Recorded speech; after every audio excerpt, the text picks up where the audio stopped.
You're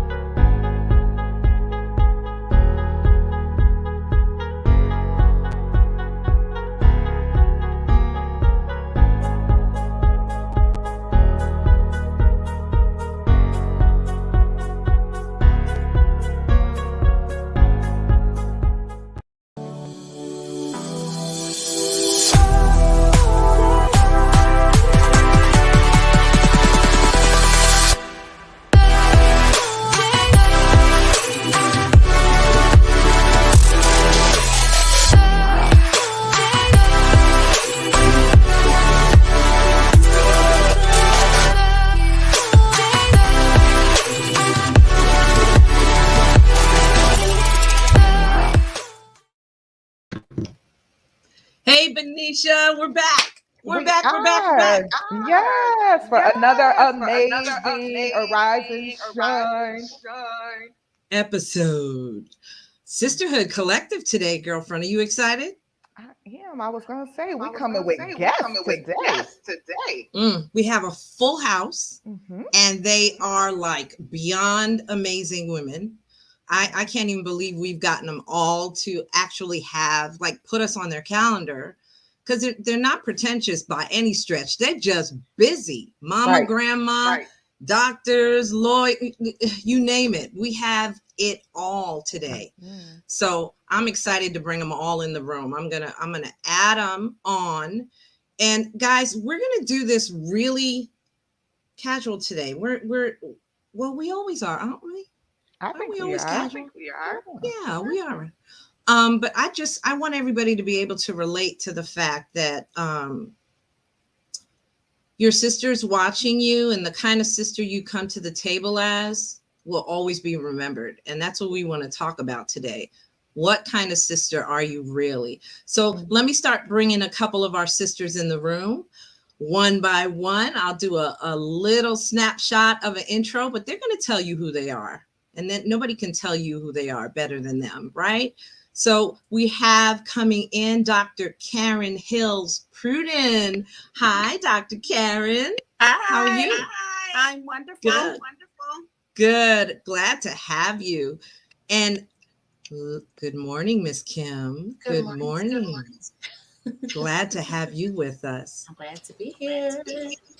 Lady Candice, welcome to the room. Hi there. And Dr. Martha. Hello, Dr. Martha. Welcome. Good morning. It is so good to see all you guys. And I don't know, we did this sisterhood room last year. And it was really successful because we got a lot of great feedback. So I wanted to do it again. Benicia wanted to do it again and bring you guys forward. And I want you, maybe we'll start there. We'll go around the room, and I'm going to mute you unless you're talking for sake of feedback. But we'll go around the room and talk about who you are and why you think I invited you. How about that for the first question? Benicia, why'd you think I invited you? Oh, you're on mute. It worked out well.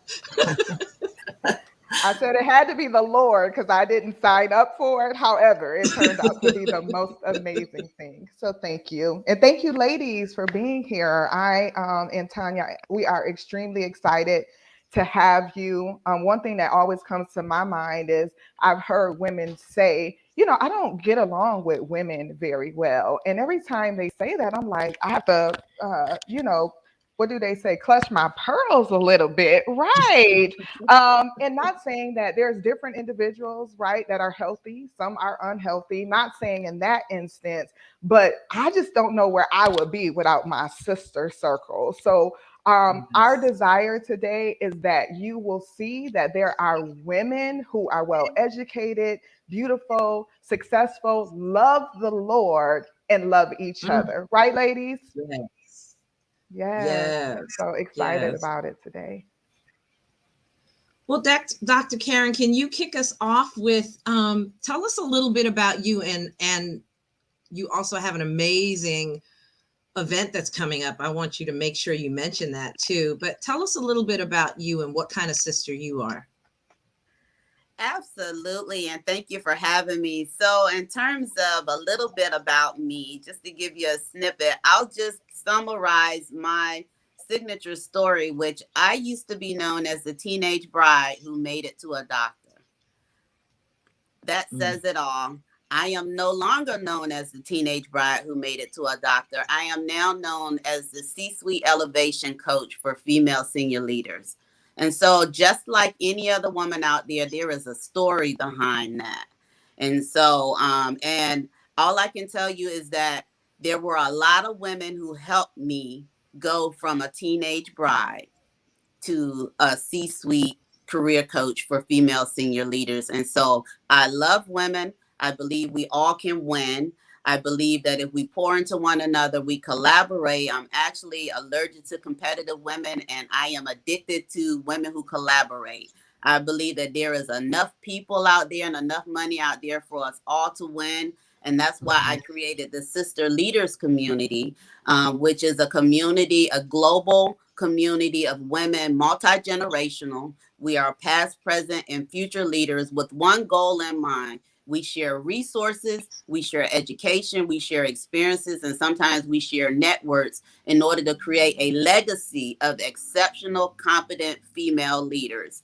And our annual conference, October 29th and 30th, that's what we do. We speak to one another, we pour into one another, and we also have Sister Leader Awards in 15 different industries where we celebrate one another. And so that is a little bit about me and who I stand for. And we all win if we attach ourselves to one another. Awesome. Awesome. That's so powerful. To create a space where women can come together of all kinds and levels in life. That's a lot of work, it's a lot of work, and it takes a lot of patience because we're special, all of us in our own little way, right? Is that the PC way of saying it? Absolutely, the PC way. I completely commend you for doing it. I know from firsthand from doing events, the amount of work that goes on behind that is so much. So to stay in touch with the heart of why you're doing it is definitely commendable. Definitely. You just came back from an event that you do for women, the Girlfriends event. Yes, actually, I just returned back from St. Martin from the Girlfriend Getaway. It was about 100 women. We all went to St. Martin to focus on our mind, body, and spirit. We ate clean 99% of the time. I did sneak some French fries in there somewhere along the way.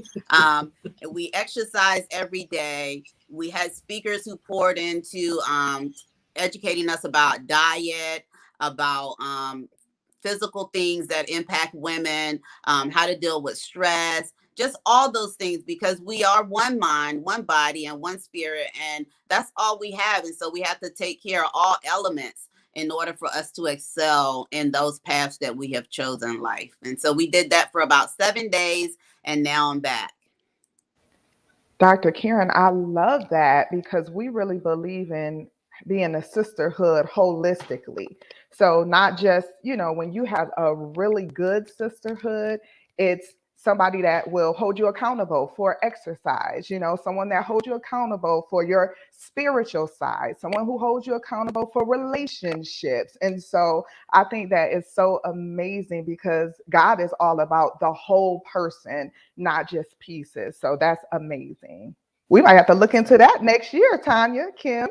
Yes, I was jelly looking at the pictures. I was so jelly going through, hearting everything, and they look like, and two of my favorite people, Dr. Karen and Prophet Nicole, were there, and I'm like, I want to go. But next year that has to happen. But let's keep walking around the room. Thank you for sharing, Dr. Karen. We'll be back to you because I know you're going to have some true words for folks. So we'll be back to you. Dr. Martha, let's head your way. How are you this morning? Talk to us about what you do and what kind of sister are you? Good morning, Queens. I am so excited to be here.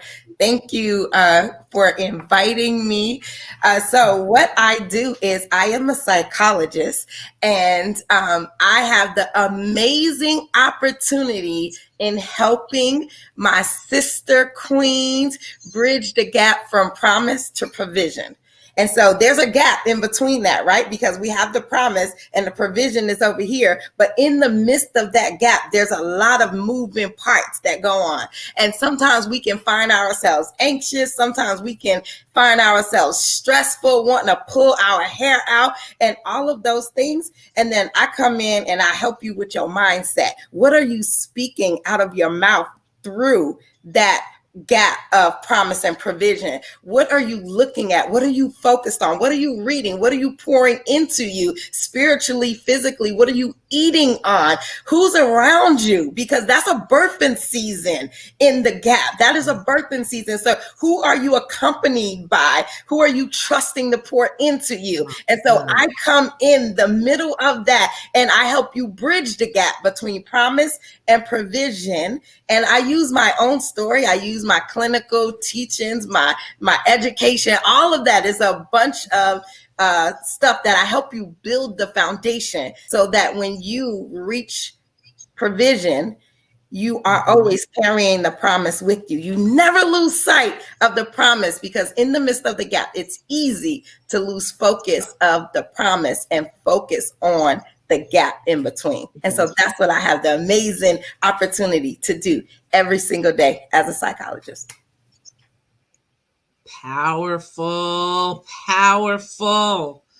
Y'all, she slid. When I tell you she slid over her story, like I had to have her on the podcast twice before because her story, Lord.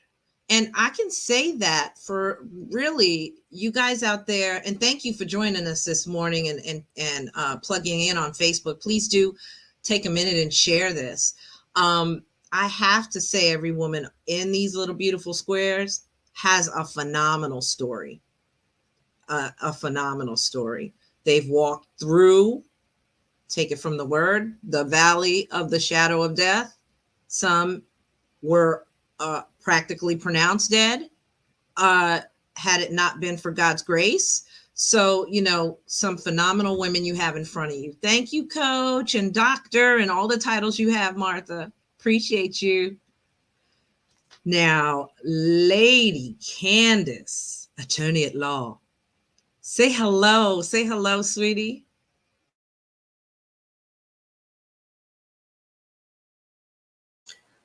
Hello, thanks for having me. I'm so grateful to be here.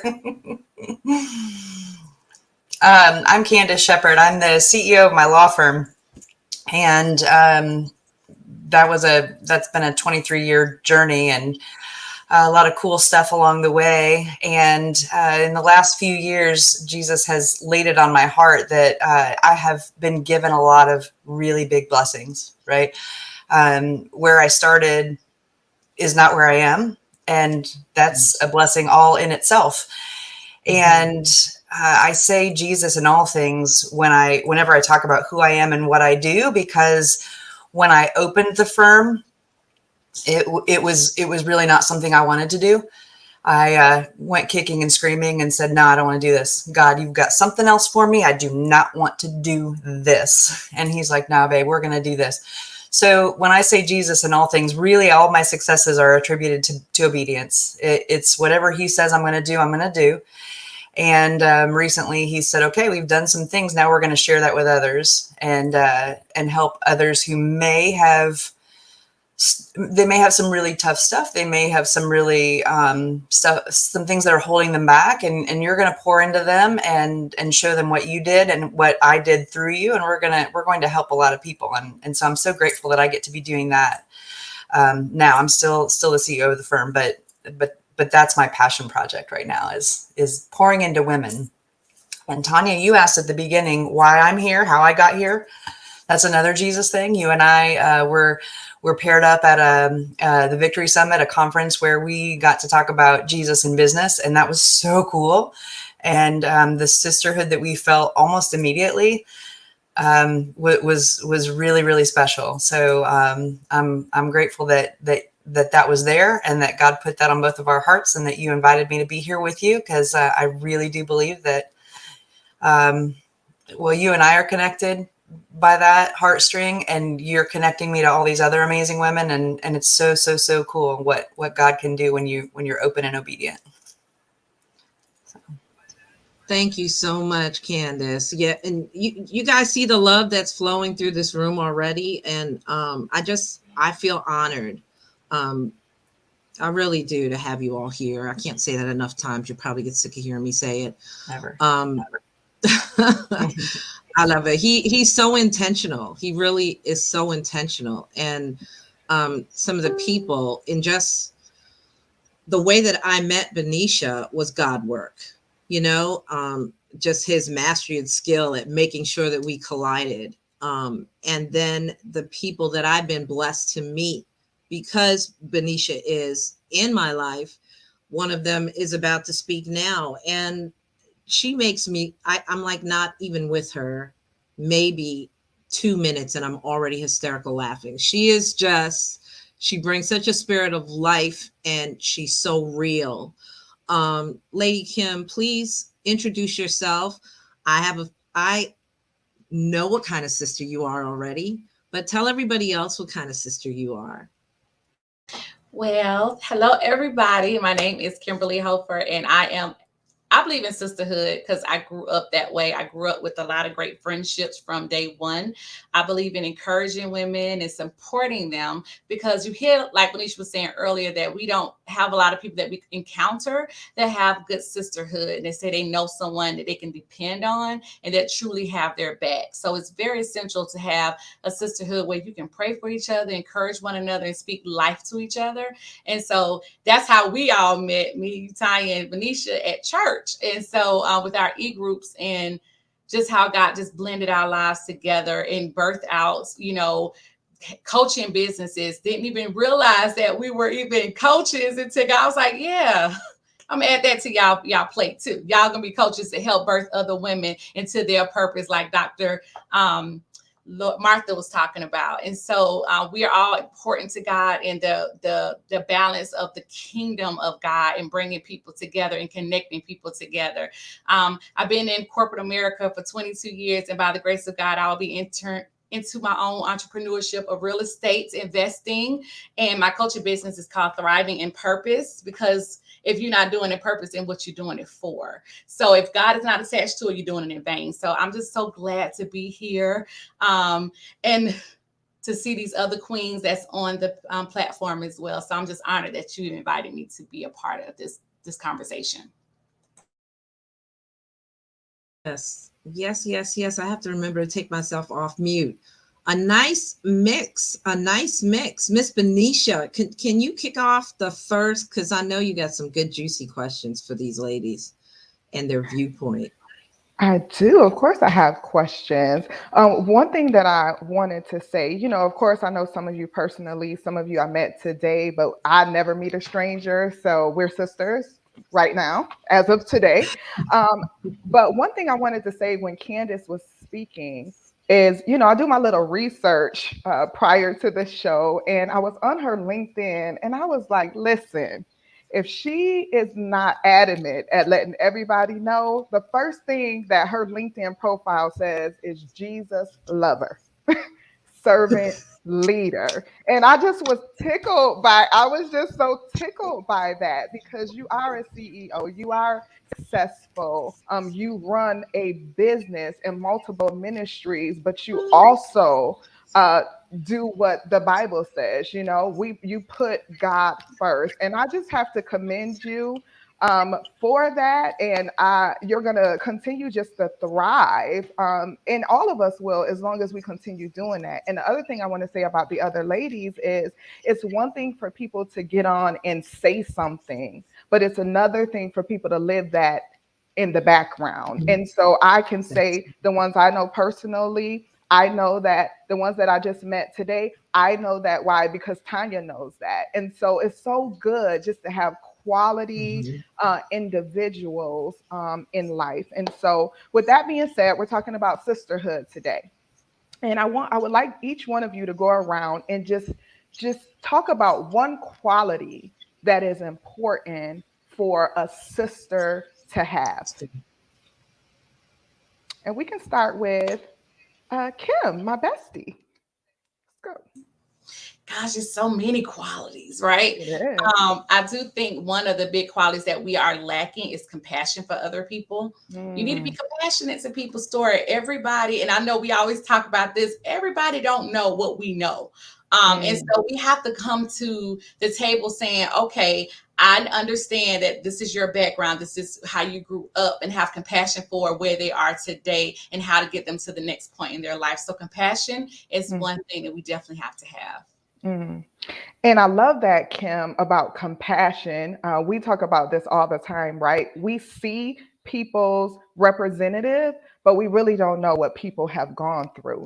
So if we're just moved by behavior, then sometimes we'll miss opportunities to really be able to be vulnerable, transparent, to minister to other women if we just allow what we see. That's why it's important to have discernment, humility, and compassion, because we all have a story.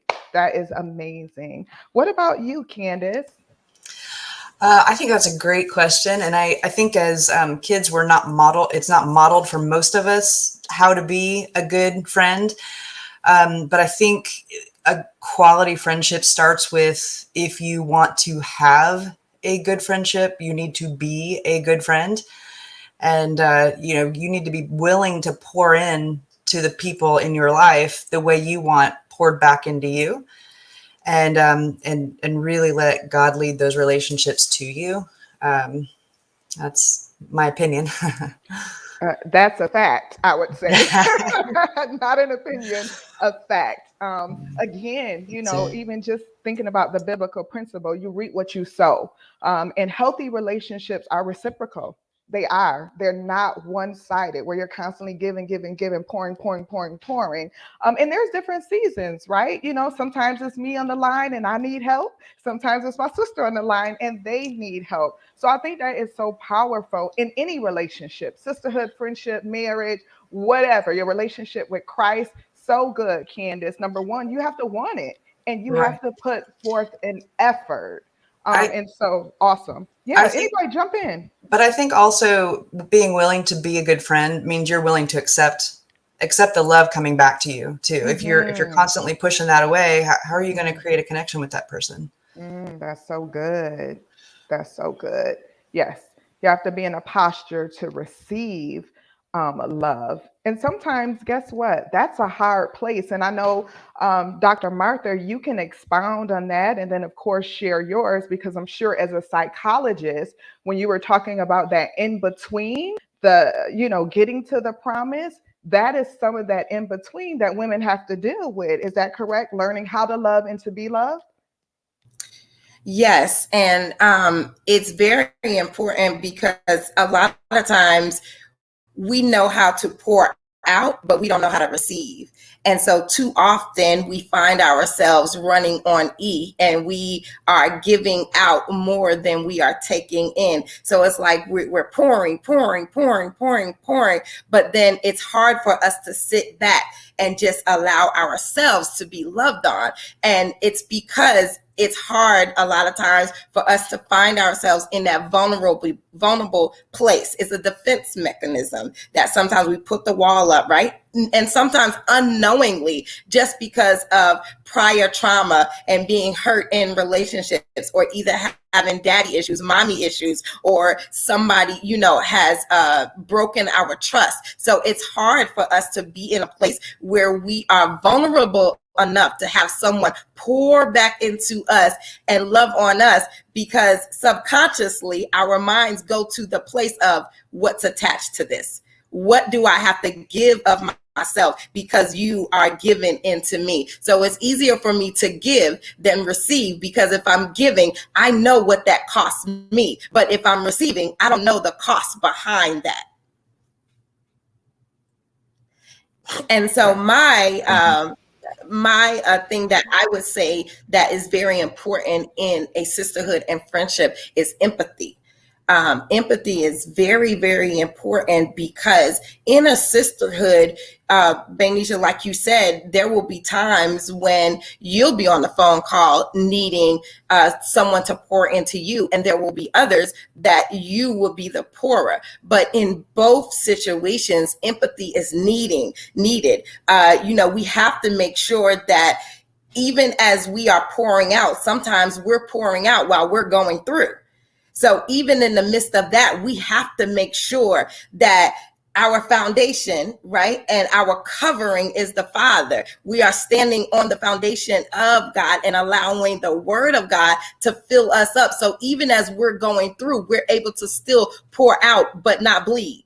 We're able to pour out from the overflow that the Word of God, that the love of Jesus Christ is pouring into us. So as we pour out, we may still be going through, but we're not pouring out from a bleeding place. We're pouring out from a place of overflow. So we're going through and we're in our own gap process, but we're able to then reach our hand out and still help a sister. And that is why empathy is very important. So when your sister calls you, you're not like, well, child, I'm going through my own thing. I can't help you. I'm going through, how am I supposed to help you if I'm going through too? But when you operate from a place of overflow, and you are every single day, every moment of your day sitting at the feet of God, and you are operating from the love of Jesus Christ, and you're operating and pouring out, not from your cup, but you're pouring out from the place of overflow, then it does not matter what you're going through. You can still lend a hand and help your sister. Woo, woo. That's powerful stuff. Drop the mic right, Tanisha. Yes. What you say, Kim?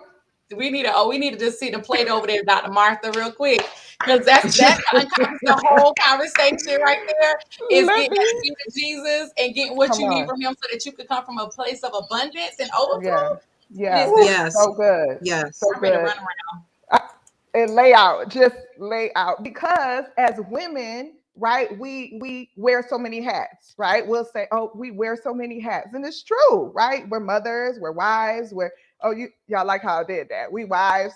I'm speaking that into existence. But anyways, so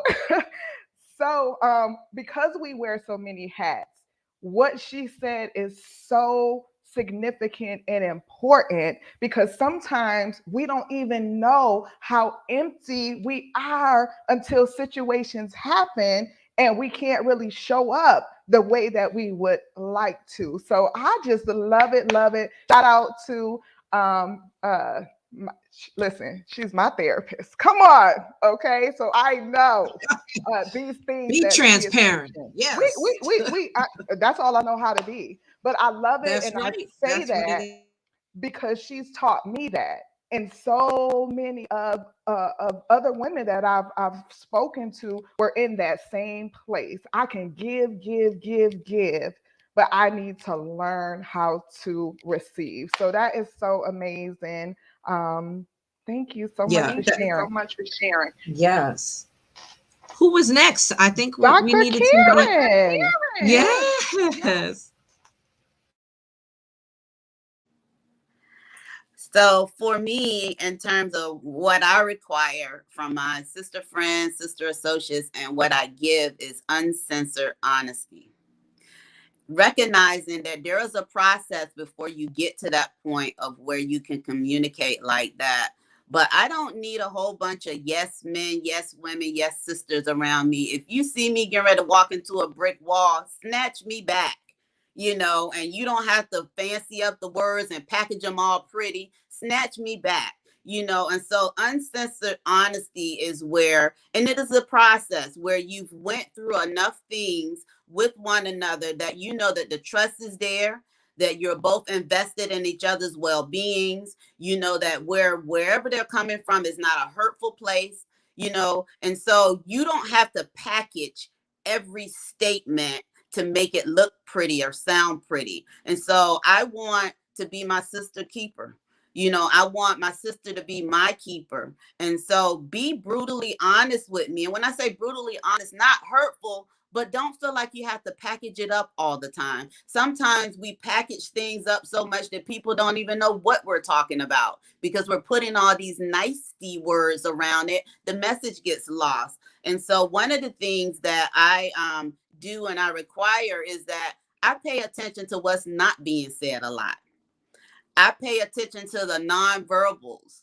You know, I pay attention to the change in behavior or change in routine. You know, if I have a girlfriend who calls me every Saturday and I know she's not out of town on vacation and she don't call me every Saturday, I'm picking up the phone and, hey, everything okay?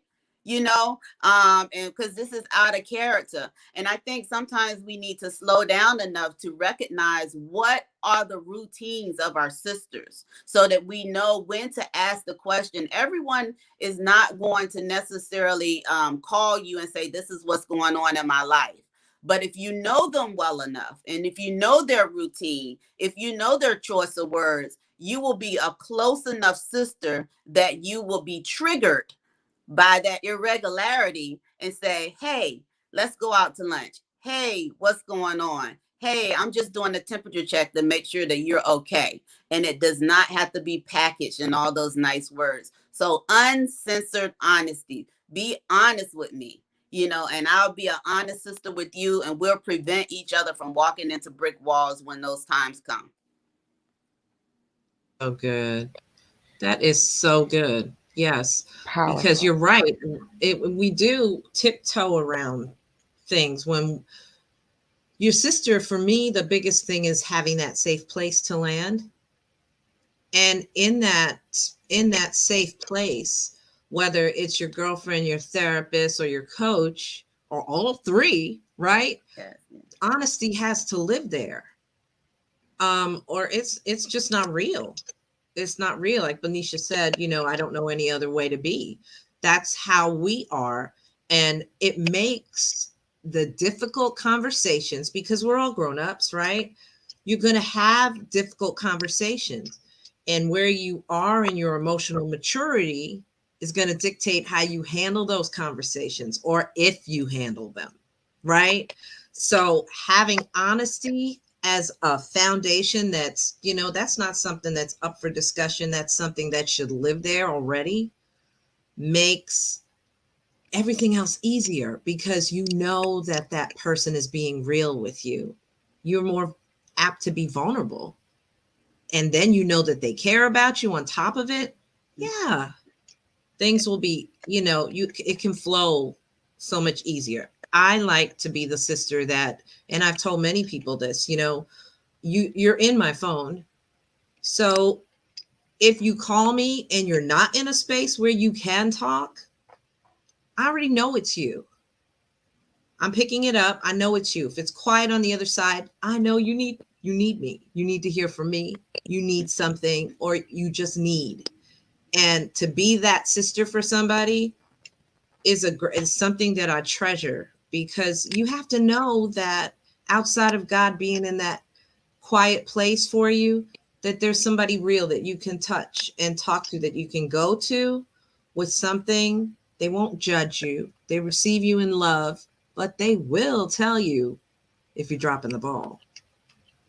They're not going to pat you on your head and say, I'm sorry you feel bad. What can I do about it for you? No, sis, I understand you feel bad, and you should feel bad. I understand that. But here's the deal.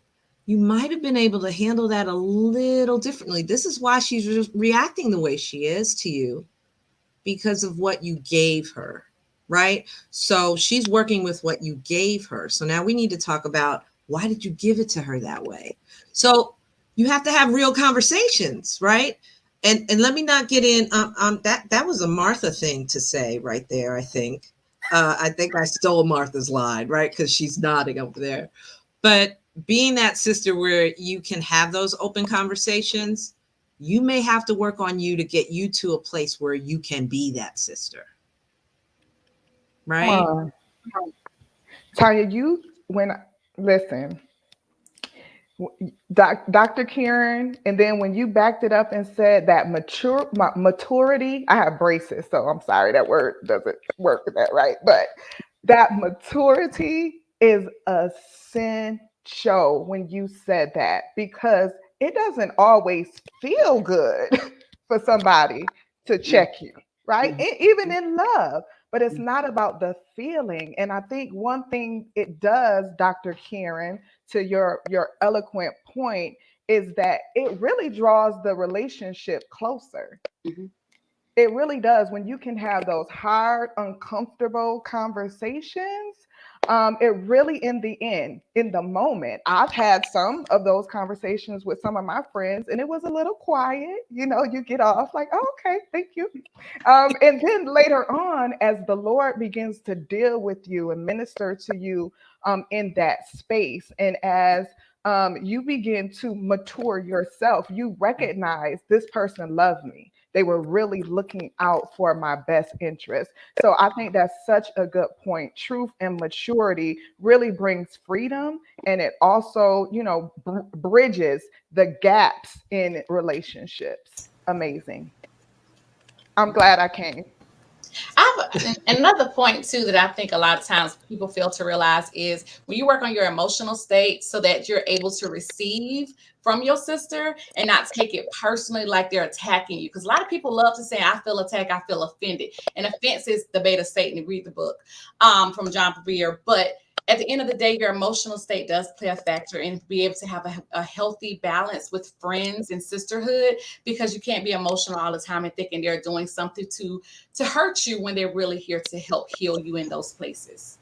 Can we also recognize that, and I love what you all have said about this, but also recognize that you will lose people if you are that friend, but that says everything about them and nothing about you. If you're being authentic and following, God's will and leading with love and compassion, if they walk away from you because they can't receive that constructive criticism, or, I'm trying to pull you away from running into a brick wall, that says everything about them and nothing about you. And you keep walking the line that you're supposed to be walking, and you're going to be okay.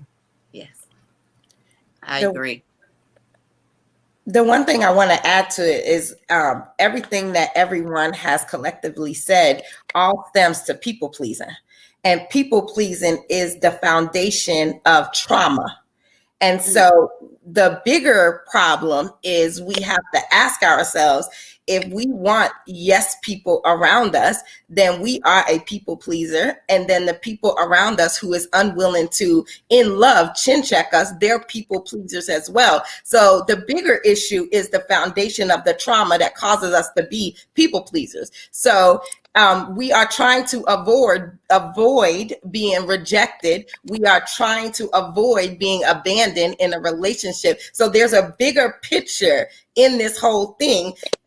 Because it all mirrors people pleasing, but then we have to go back to the foundation of it. Well, why am I a people pleaser? What triggered that? And what about this relationship that I'm unwilling to speak up and say that there's a better way for you to approach this situation? There's a better way for you to communicate. There is a better way for you to behave and posture yourself in this relationship. Why am I unwilling to do that? And so that is the real problem at hand within ourselves and within other people, is what's the foundation and what's the trigger to us needing to people please? And I like to add that, trust and honesty are twins, but they're not identical twins. They walk together. They roll together. Usually one sometimes comes a little bit before the other. And a lot of times before we can receive honesty, we have to have a degree of trust there. It's already established before you can really communicate in an uncensored way with someone.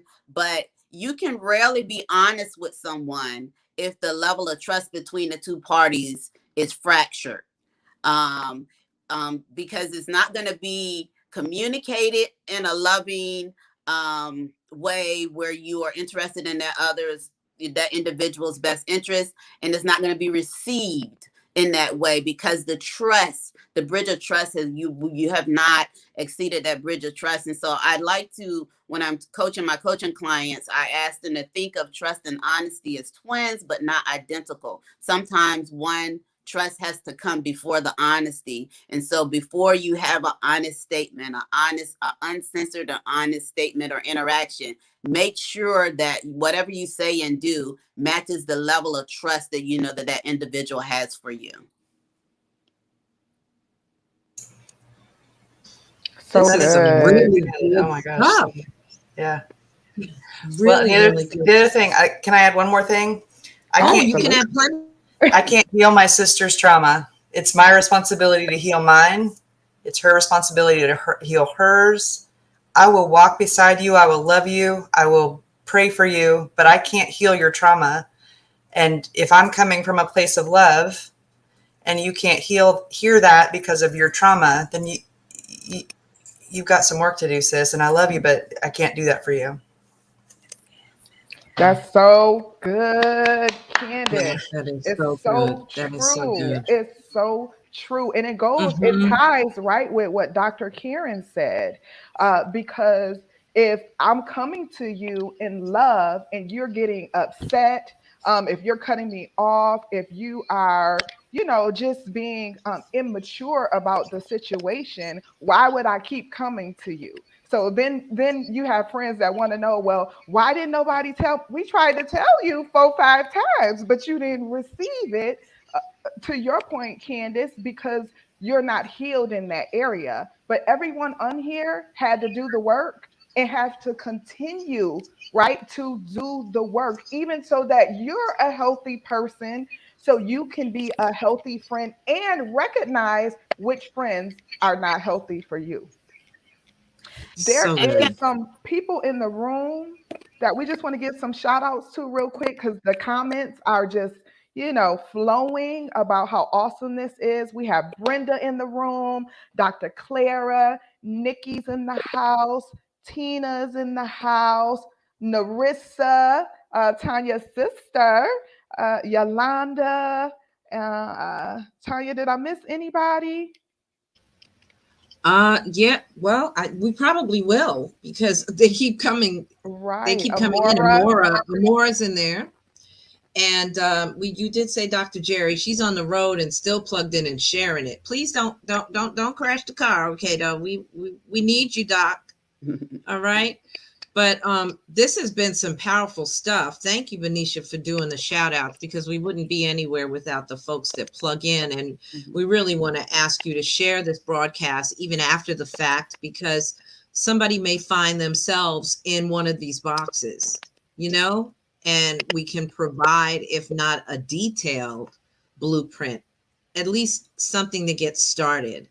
And I know we're doing good, because the psychologist over on the left there is repeatedly nodding her head and clapping. So I think we're doing her proud as far as, sending our sisters on their direction. I want to take a turn. I want to ask you guys, because you all do something very different in your line of work. What do you see? And has it gotten better or worse as far as the sisterhood dynamic in the workplace? Anybody can jump in and get started. Well, go ahead. As a manager over a busy family practice, of course, I have employed plenty women. Okay. The only males at my practice is 2 doctors. And that's one thing, I'm always having to be the coach, the therapist, the counselor, the manager, your friend, all of that encompassed in what I do.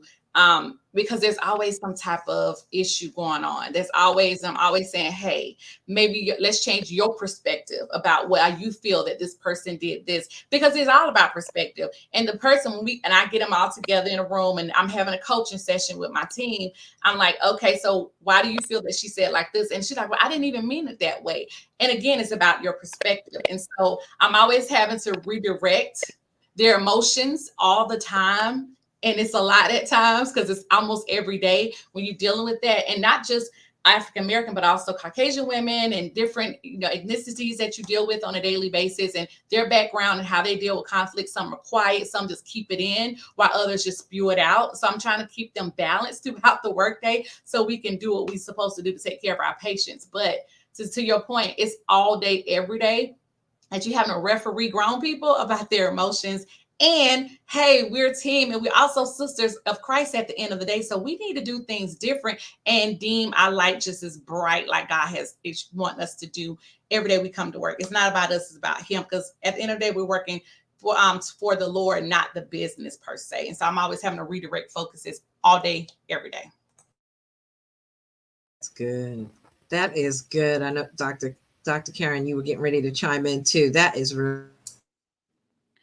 Yeah, what I was going to say is that, outside of my consulting business, I'm a C-suite executive, and my industry is human resources, which is predominantly women, except at the top. Ironically, a lot of the men that are in HR are at the top, which is where I am. And so I deal with a lot of multi-level supervising and managing and leading in different areas. And so I have had to address past work hurt, have those deep conversations. The behavior that I see in front of me now, the root cause of the situation is some past hurt that happened before maybe I even came into the position, and some of the players are still not there. And so as a leader, I cannot have a blind eye to these individuals, these female sister managers who are walking around, who are working with me, and some of them are working up under me, when they exhibit something that is out of character for who they are in the position that they serve. And so I have frank conversations, and I employ the 5 whys. So when they give me the surface answer to my question, I said, why? And then they give me another answer and I say, why? And then they give me another answer and I say, why? And the reason is that I want to drill down to the real reason why we are where we are now. And a lot of times it's tied to past work trauma, past work hurt, and they have never had the opportunity to address it, talk about it, put it in the past so that they can facilitate some type of healthy interaction currently in the workplace. And so I find myself dealing with a lot of past pain, trauma, trying to get to the root cause so that we can provide them the resources they need, help them talk their way through so that their current environment can be healthy. Understanding that they're part of the problem in their current environment because they have this residue of this past pain in the workplace. That's awesome, Dr. Karen. I'm in a really competitive, cutthroat, eat what you kill environment. Law is typically, traditionally male dominated and very, very competitive and can be nasty at times. And so Kim and Dr. Karen, what both of you said really resonated with me because it's a lot of what I'm dealing with now has to do with perspective, how you're seeing what's happening around you and past trauma. But Tanya, you asked if it's better or worse. 23 years in this field, I can't say whether it's better or worse, but I am where I am right now and I'm serving where I stand. And from where I stand, I can see the sphere of influence that I have. And I'm seeing more and more and more women rising to positions of leadership and management and power roles. And So I'm gonna say first that I love my men. Men are fabulous, but I think there is something very special about a woman in leadership. We tend to be more nurturing, self-aware, do the work to be compassionate and empathetic to the past hurts and the perspectives, rather than saying, look, whatever you got going on, figure it out. We have more of a mindset to drill down into the whys and to, hey, what's your perspective? And can we shift our perspective and maybe look at it this way and recognize that your sister who sits in the cube next to you is not out to get you. Y'all are trying to work together to achieve a common goal. And how can we heal some of these hurts to get there together? And I think it's really beautiful that so many women are rising to those roles and bringing their God-given gifts and talents that make us strong women, and pouring that over into the workplace. It's really cool to see. I'm encouraged. That encouraged me because you don't see that on the news. You don't see that on the little snapshots that they do of the workplace and what's going on. You only hear all the bad stuff, So it's encouraging when you're in the midst of your sphere that you feel empowered, that you see positive things, because then your message and how you interact with others is gonna mirror that. We kind of fix it. Wouldn't you agree? Dr. Martha, it's your turn, I think, to chime in, right? Would you agree that be the change kind of should be the way it is? Yes. And I want to add to, what I experienced, because I've been in corporate America, but I'm also now in private practice. And so there's a huge difference of the things that I see from corporate America to private practice. So as I was becoming a psychologist in corporate America, there's a lot of cattiness and crab in the bucket. Like, I'm not going to show you how I was able to get into this practice, or, how I'm able to work for this doctor and all of these things like that. But in private practice, I am friends with other psychologists, other therapists, other psychiatrists, and it's a lot of flow. I'm not called to help everybody in my private practice. So there may be some people that show up to my office that I'm just not, God didn't call me to serve them. And so I have a circle of friends that I will then refer them out to. But that is not common in corporate America. Doctor to doctor, peer to peer, they want to hold on, like, no, that's my patient. Like, I'm not referring out. They belong to my office. And even, I wear a lot of hats, and I even find that to be evident. I co-pastor along with my amazing husband, and that's even evident in the ministry world. If you have members, or, depending on what people call them, we call them citizens, having other leaders and their citizens go to another ministry, like, oh, why is my member over there? Well, they don't really belong to you. They belong to God, and everybody is not called to every place. And we also have seasons, right? Because there was a season where I was able to learn and eat from this particular ministry. But then as God continued to elevate me, I have outgrown that food. So I'm no longer eating baby food. Now I need my steak and potatoes. And that means that now I have to go over here to this place so that I can be developed, so that I can be churned, and God can then position me the way that I need to be positioned. If me and my husband was always at the original ministry that we started at, we wouldn't be able to develop and operate the way that God allows us to operate in deliverance, in the prophetic, in the spirit realm, right? Because I was not learning that. I was not the gift that was inside of me was not being birthed out in the original place that I was in, but that was needed in order for my eyes to be open to who God really was and my relationship to be developed. And so we have to know that in corporate or private practice or ministry, that it is okay for people to grow, right? And when people grow and when they go, it's okay. I don't want people to stay with me for 20 years in their whole life. Because when you go and you grow, then that is an evidence on my ability or what God has placed in me to then release to other people. So it is an honor. It is an honor for you to be with me for a season and then grow and go somewhere else and to be used in the capacity that God created you to be used.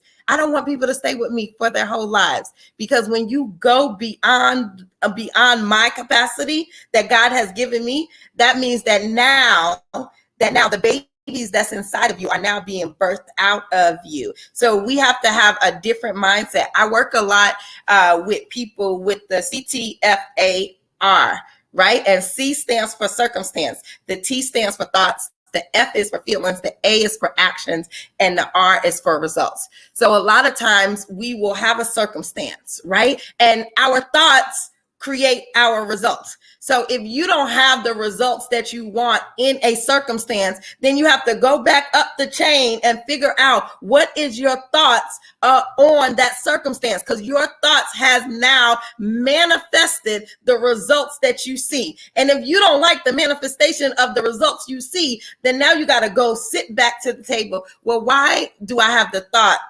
according to that circumstance?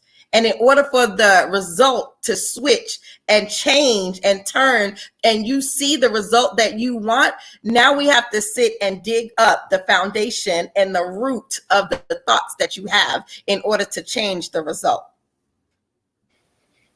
So good. Cora says that she outgrew her ministry, and her former pastor understood and was gracious to say that she had out.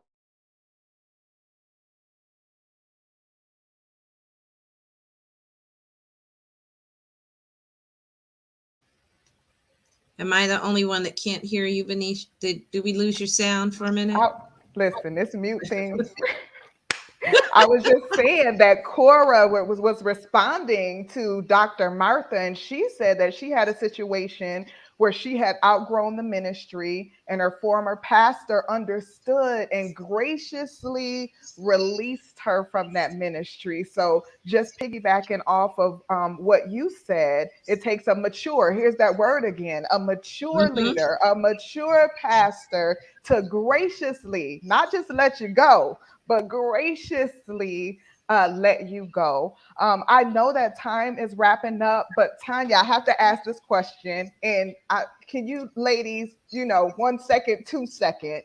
I need to know, because when Dr. Karen said this, it just kind of was a check in my spirit. She said, I like to get down to the why. So since we have you ladies on today, we need to know why. What drives you? What is your why, Dr. Karen? What are you passionate about? Why do you do what you do? And then we'll just come full circle real quick. I do think as children of God, we're responsible for one another. I believe in community, and in order to be part of the community, you have to be connected. And part of that connection is an emotional and a mental and a caring community. It means sharing of resources, sharing of experiences, wanting to see each other go further. And so my why has to do with just really caring about people. That's why I started the Sister Leaders community. I have a passion for female leaders because I've been a senior female leader for over 15 years. I've been manager and above since 18 years old, and I'm 55 now. And so the higher I went, the less females I saw. And so I believe that we can help each other elevate. I believe that it's not that we don't have the talent, the education experiences. I think we don't have the visibility and the opportunities. And I think it's up to each one of us to, when we have it, to create the visibility and the opportunities, along with educating one another so that we all can rise. That was beautifully wrapped up, tied up in a bow. Love it. And you look good to be 55. Come on. Yes. Okay. Dr. Martha, what is your why? Awesome. So my why is, like I said before, there is a gap in between promise and provision. In the midst of the gap, you will feel like you died. I know what that feels like because I've died 4 times, right? In the midst of the gap, you will feel like that you're unseen. I know what it feels like to be unseen. I was paralyzed for 2 years and they didn't think that I would walk again. In the midst of the gap, you will lose some things. I know what it feels like to lose things. I lost a child. I lost my life. I lost finances. I lost credit. I lost friends. I lost a husband. In the midst of the gap, you will feel like that there is no way that you can get to the provision. I know what that feels like, right? I felt like that it was no way that I can get to the promise that had God gave me that I would be healed. I tried to commit suicide several times. So in that gap, you will go through different cycles. You will go through different seasons. And I have the amazing opportunity to stand on the foundation of my why and help you understand that the promise is truth. And we're going to stand on the promise in the midst of your gap, from promise to provision, and we're going to ride this baby out. Right. I'm on mute. Ride this out. I'm ready. I don't even have a Harley, but I'm ready to get on one and just go. Okay. That was a Harley statement. Listen, I'm taking notes. The sky is the limit. Yes, Joy. Kim, what about you? Your why? I know you have to wrap up. So yes, my why it's encompassed of what everybody else is saying, because again, when you're kingdom, we all have pretty much the same purpose but different assignments. And so my why is definitely doing what God has called me to do from the foundation of this earth, which is to love other people and to make sure that we tag along our sisters to make sure we make it in. Because at the end, we want to make sure we make it in them gates, right? We want to make sure we live with the Father forever in eternity. And so my why is to make sure that I'm helping the next person get to their purpose. That's why my business is called Thriving in Purpose, because that's what it's all about. So that is my why. Amen. I love it. Amen. Purpose, So purpose-driven life. Yes. Okay. Candice? Yes. What's your why? My why boils down to 2 words. Jesus said. I have been very, very intentional about praying and waiting. And when he says to do something, I do it, frequently kicking and screaming and begging for a different assignment. But if he says do it, I'm going to do it. And he has prepared the way for what I'm doing now. With this, there have been times in my life that have been so painful that I didn't think I would get through them. And I can remember hearing him say, no, we're going to get through this and we're going to use this. So just hang on. And now we're using it. So it's all because Jesus said. That's it. He's given me opportunities, experiences, a heart for love, a heart for service, all the things, all the gifts and all the talents. And he said, look, we're gonna do this for the kingdom. It's not about Candice. It's not about anything else. It's about my kingdom. And so that's it. Jesus said. I love that. I know, right? That's like a mic drop thing. It really is. The Athena tribe too is where you work out that passion. Can you tell us what the Athena tribe does? Yes, ma'am. The Athena tribe is still really in its infancy, but we're putting together coaches and speakers and all different kinds of gifts from amazing women that will pour into other women. That's the whole goal, is to say, look, you've got God-given talent and God-given gifts, and how can we help you fully walk those out and use those for the kingdom as well? Awesome. I put your IG in the comments so people can reach out to you on Instagram to Thank you. find out more about how they can contribute to what you're building. And definitely you want to make sure that you register for that event, the Leader Sisters Conference. Most definitely. Um, everybody did their why. Did everybody do their why? This is my why. I love this. The power and the force that can happen, that can impact the world when you bring people together who don't really think that they're all that, if that makes any sense. Those are the people that are closest to somebody that needs, you don't know what the person next to you needs. You don't know. It could be something that you say. It could be a mannerism that you have that draws them to you or draws you to them and changes the whole way that they process things going forward. Just one thing that you do. And I can't really pinpoint what it was about Candice right away off the top until she opened her mouth and I realized it was her heart, right? It's going to be different, Martha, your passion and the fact that the devil tried to take that several times and failed makes me want to look, I'm ready. I just think about it and I get fired up. The passion that you have, Dr. Karen, for other women to bring them together, to understand the journey in corporate is not an easy journey, but it would be so much easier if we locked arms instead of fighting with each other. And you are so serious about that. You all, Kim, I make light of it, but I tell you what, you have probably healed hundreds of people with that sense of humor that you have. It's sounds crazy to say this, but it's no joke. You bring laughter in the room, So we all as sisters, I would start talking about Benicia, but I'll get all weird. So we just all bring stuff, right?